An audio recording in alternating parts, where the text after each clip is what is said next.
Shalom Bapak Ibu Saudara-saudaraku yang terkasih dalam Tuhan Yesus Kristus. Selamat pagi, salam sejahtera untuk kita semua, dimanapun saudara-saudara berada. Selamat datang kembali di Renungan Kristen pagi hari ini. Kiranya saudara semua dalam keadaan sehat selalu, dan semoga damai dan sukacita oleh Roh Kudus melimpah dalam hati dan kehidupan saudara semua. Sebelum kita mendengarkan renungan firman Tuhan pada pagi hari ini, mari terlebih dahulu kita berdoa. Segala pujian, syukur, dan hormat serta kemuliaan bagi Allah Bapa kami yang kudus dan kekal, Allah yang mulia dan ajaib, Raja di atas segala raja, Tuhan di atas segala Tuhan, Bapa yang kami panggil di dalam nama Tuhan Yesus Kristus. Kami mengucap syukur Tuhan oleh karena anugerah-Mu di sepanjang hidup kami. Hingga pada hari ini ya Bapa, kami boleh ada sebagaimana kami ada. Semua karena berkat dan anugerah Tuhan dalam kehidupan kami. Pada pagi hari ini Tuhan, kami akan mendengarkan firman-Mu. Berbicaralah ya Tuhan, jamah hati kami, berikan kami pengertian untuk dapat memahami firman-Mu. Dan ajar kami ya Bapa untuk dapat melakukan firman-Mu di dalam setiap kehidupan kami. Berfirmanlah ya Tuhan, kami sudah siap menerima firman-Mu. Dalam nama Yesus kami berdoa. Amin. Bapak Ibu Saudaraku yang terkasih, ayat renungan kita pada pagi hari ini terdapat dalam Injil Yohanes pasal 10 ayat 11 yang berkata demikian. Akulah gembala yang baik memberikan nyawanya bagi domba-dombanya. Bapak Ibu Saudaraku yang diberkati Tuhan, perlu selalu diingat baik-baik dan dihayati bahwa Tuhan Yesus menyebut dirinya adalah gembala yang baik. Dia menggembalakan umatnya. Semula yang dimaksud umat Tuhan adalah orang Israel. Dalam Mazmur berulang-ulang dikatakan bahwa Tuhan adalah gembala Israel. Sebab dialah Allah kita dan kitalah umat gembalaannya. Itu yang dikatakan dalam kitab-kitab Mazmur dan dalam kitab Perjanjian Lama. Dan kawanan domba tuntunan tangannya. Pada hari ini sekiranya kamu mendengar suaranya, janganlah keraskan hatimu seperti di Meriba, seperti di masa padang gurun. Tetapi kita melihat bahwa Israel mengeraskan hati terhadap suara Tuhan. Mereka mengabaikan suara Tuhan yang mereka terima dan mereka dengar melalui kitab suci. Mereka menolak dan membunuh nabi-nabi yang diutus Tuhan untuk memberitakan firman-Nya. Dan pada puncaknya mereka menolak, menyalibkan, dan membunuh gembala agung, yaitu Tuhan Yesus. Dalam Injil Yohanes pasal 10 ayat 16 dikatakan, ada padaku domba-domba lain yang bukan dari kandang ini. Domba-domba itu harus kutuntun juga. Yang dimaksud domba-domba yang lain adalah orang-orang bukan Israel yang datang pada Tuhan Yesus dan memintanya menjadi gembala mereka. Tuhan Yesus tidak memaksa menjadi gembala bagi seseorang, tetapi Tuhan Yesus tidak pernah menolak orang yang datang kepadanya untuk digembalakan. Hidup sebagai domba atau umat Tuhan Yesus sebenarnya sederhana. Tidak ada tuntutan yang berlebihan. Tuhan cuma minta agar domba-dombanya yang pertama mendengarkan suaranya. Dalam ayat 16 dikatakan, ada lagi padaku domba-domba lain yang bukan dari kandang ini. Domba-domba itu harus kutuntun juga dan mereka akan mendengarkan suaraku. Tidak susah untuk mendengar suara Tuhan, sebab domba Tuhan mengenal suara Tuhan. Kita mendengarkan suara Tuhan bila kita secara teratur dengan hati terbuka membaca Alkitab, mendengarkan renungan, dan mendengarkan khotbah-khotbah yang ada dan berdoa serta mentaati firman Tuhan. Yang kedua, mengikut Tuhan. Dalam ayat 27 mengatakan, domba-dombaku mendengarkan suaraku, dan aku mengenal mereka dan mereka mengikut aku. Tuhan Yesus tidak menyuruh kita mengikuti pendeta atau orang Kristen. Semua orang yang mengikuti pendeta atau mengikut orang Kristen cepat atau lambat pasti terjerumus dalam kekecewaan atau kepahitan hati dan pada akhirnya menemui kegagalan. Tuhan Yesus memanggil kita untuk mengikuti Dia. itu berarti kita hanya memandang Tuhan Yesus. Maka kita bisa tekun dan pasti tidak akan kecewa atau pahit hati. Di pihak lain, Tuhan Yesus Sang Gembala yang baik.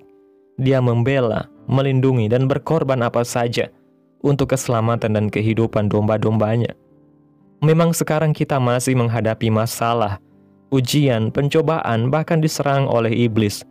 Sebab itu, sadarlah dan berjaga-jagalah. Itu yang dikatakan dalam 1 Petrus pasal 5 ayat 8, bahwa lawanmu si iblis berjalan keliling sama seperti singa yang mengaum-ngaum dan mencari orang yang dapat ditelannya. Tetapi semua kesulitan ini tidak dapat menghancurkan kita, sebab Tuhan Yesus membela kita. Selama hidup di dunia, kita pasti menghadapi kesulitan dan pencobaan. Kedua, menuntun dan mencukupkan semua keperluan domba-dombanya, kebutuhan rohani, jiwani, dan jasmani. Raja Daud menuliskan pengalamannya dalam kitab Mazmur pasal 23 ayat 1 yang mengatakan, Tuhan adalah gembalaku, takkan kekurangan aku. Tuhan Yesus gembala yang baik, mengetahui dan peduli segala keperluan domba-dombanya. Karena itu dia memenuhinya. Perlu diperhatikan, Tuhan tidak memenuhi semua keinginan, tetapi memenuhi semua keperluan domba-dombanya. Manusia sering menginginkan yang tidak diperlukan atau dibutuhkan. Karena itu Tuhan tidak memenuhi keinginan orang. Dengan Tuhan menjadi gembalanya, Daud berkata dalam Mazmur pasal 23 ayat 4, demikian. Aku tidak takut bahaya, sekalipun aku berjalan dalam lembah kekelaman. Aku tidak takut bahaya sebab Engkau besertaku. Gadamu dan tongkatmu itulah yang menghibur aku.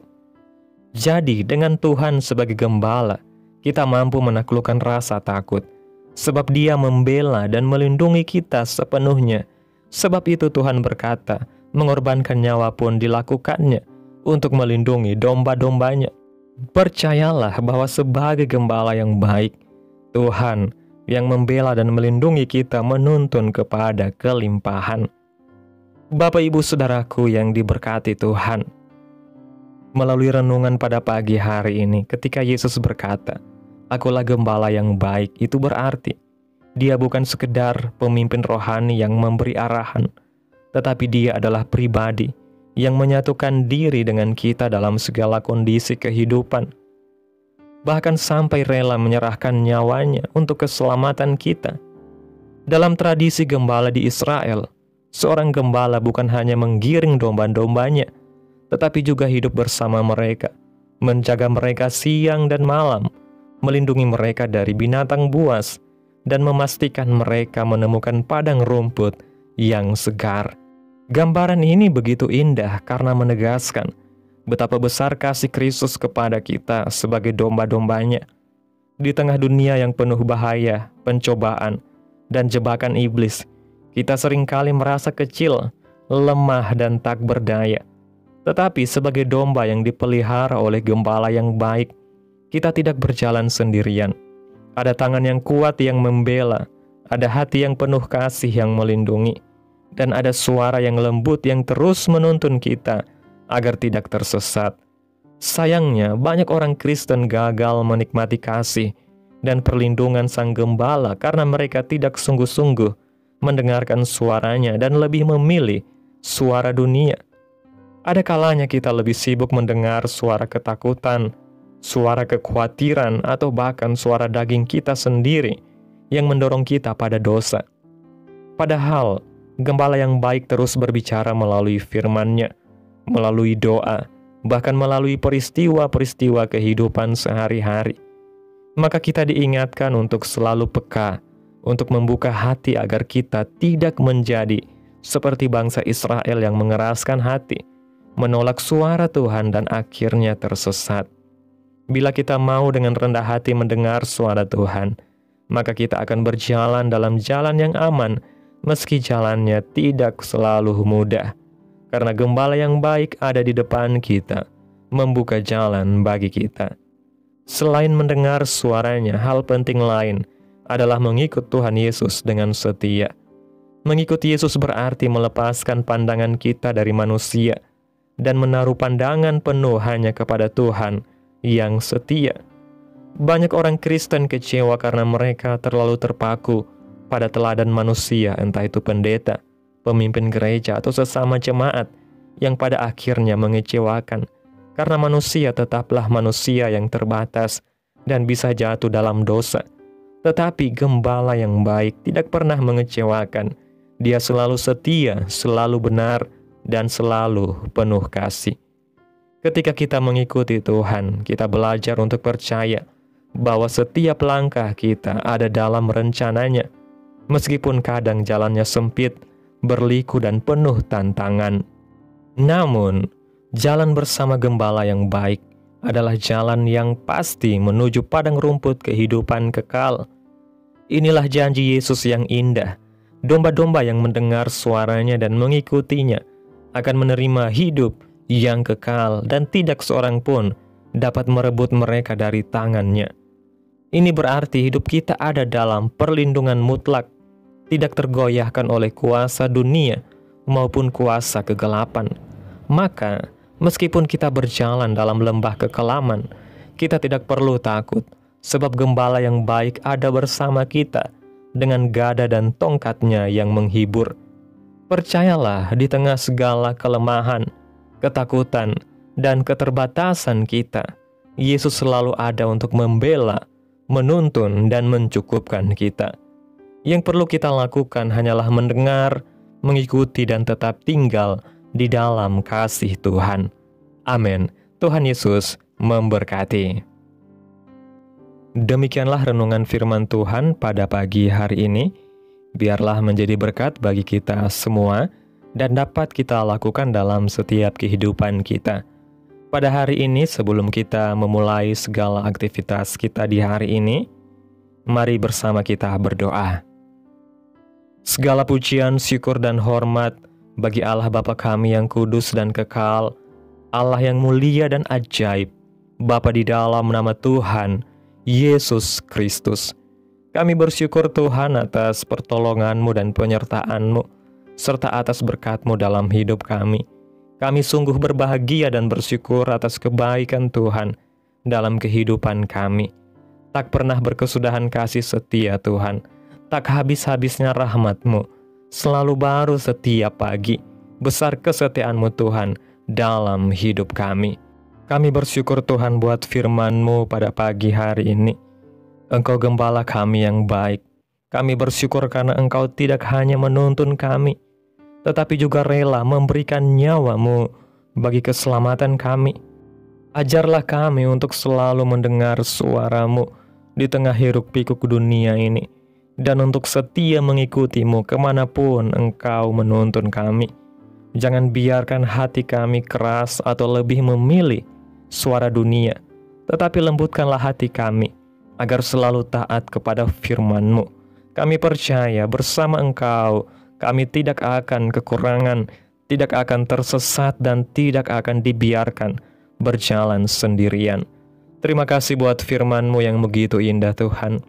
Tanamkan dalam hati kami dan mampukan kami untuk dapat melakukan firman-Mu dalam setiap kehidupan kami.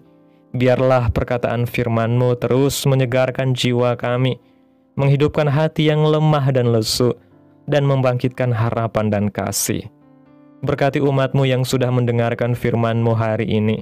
Berkati di setiap saat, tempat, dan kondisi hidup mereka, agar senantiasa selalu merindukan dan membutuhkan firman Tuhan sebagai pelita kebenaran yang memerdekakan dan penghiburan yang menguatkan. Ajarilah kami bahasa firman-Mu dan bimbinglah kami untuk selalu hidup sesuai dengan kehendak-Mu, agar kami selalu dekat kepada-Mu.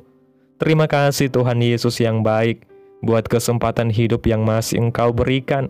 Kami mau pakai untuk hormat dan kemuliaan nama-Mu. Segala pergumulan dan persoalan hidup kami hanya serahkan di dalam tangan-Mu. Engkau yang akan menyelesaikannya bagi kami. Kami hanya berharap kepada-Mu. Hamba berdoa ya Tuhan, buat umat-umat-Mu yang sudah mendengarkan renungan firman Tuhan pada pagi hari ini di channel ini ya Bapa, yang saat ini sedang mengalami sakit, penyakit, pergumulan masalah, kebutuhan ekonomi, Kiranya Tuhan jamah kehidupan umat-umat-Mu. Sembuhkan sakit penyakit mereka ya Bapa. Pulihkan keadaan umat-umat-Mu.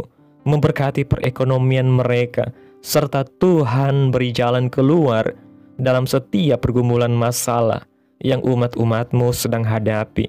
Dan ajarlah kami Tuhan untuk selalu berharap dan percaya sepenuhnya hanya kepada Tuhan Yesus. Kiranya Tuhan Yesus terus memberkati kehidupan kami, keluarga kami, sanak saudara kami, daerah tempat tinggal kami, bangsa dan negara kami, pemerintah kami. Biarlah semuanya dalam perlindungan-Mu ya Tuhan, dan jadilah sesuai kehendak-Mu yang terbaik dalam kehidupan kami. Pada hari ini ya Tuhan, kami anak-anak-Mu akan melakukan berbagai aktivitas. Kami akan bekerja dan menjalankan tanggung jawab kami. Kiranya Tuhan yang mampukan. Kami serahkan seluruh rencana dan agenda hari ini ke dalam tangan Tuhan. Biar Tuhan yang terus berkarya, dan biarkan semua rencana sesuai dengan kehendak-Mu. Tutup bungkus kami oleh kuasa darah-Mu Tuhan. Hindarkan kami dari segala kecelakaan, mara bahaya, sakit penyakit, orang-orang jahat, kuasa-kuasa kegelapan, iblis, bencana-bencana alam, hal-hal yang tidak kami inginkan. Tuhan singkirkan, Tuhan jauhkan, Tuhan hancurkan, hanya di dalam nama Yesus. Ampuni dosa dan kesalahan kami Tuhan. Jadikan kami pribadi yang lebih baik setiap harinya. Jagai kehidupan keluarga kami. Berikan kami kesehatan dan tuntun kami untuk terus berada di jalan-Mu yang benar. Terima kasih ya Tuhan Yesus. Inilah yang menjadi doa kami. Mari bersama kita berdoa. Bapa kami. Bapa kami yang di sorga, dikuduskanlah nama-Mu. Datanglah kerajaan-Mu. Jadilah kehendak-Mu di bumi seperti di sorga. Berikanlah kami pada hari ini makanan kami yang secukupnya, dan ampunilah kami akan kesalahan kami, seperti kami juga mengampuni orang yang bersalah kepada kami. Dan janganlah membawa kami ke dalam pencobaan, tetapi lepaskanlah kami daripada yang jahat. Karena Engkaulah yang mempunyai kerajaan, dan kuasa dan kemuliaan, sampai selama-lamanya. Amin. Terimalah berkat Tuhan. Tuhan memberkati engkau, dan melindungi engkau. Tuhan menyinari engkau dengan wajah-Nya, dan memberi engkau kasih karunia. Tuhan menghadapkan wajah-Nya kepadamu, dan memberi engkau damai sejahtera. Terimalah berkat Tuhan, di dalam nama Tuhan Yesus Kristus. Amin. Selamat pagi, selamat beraktivitas. Tuhan Yesus memberkati.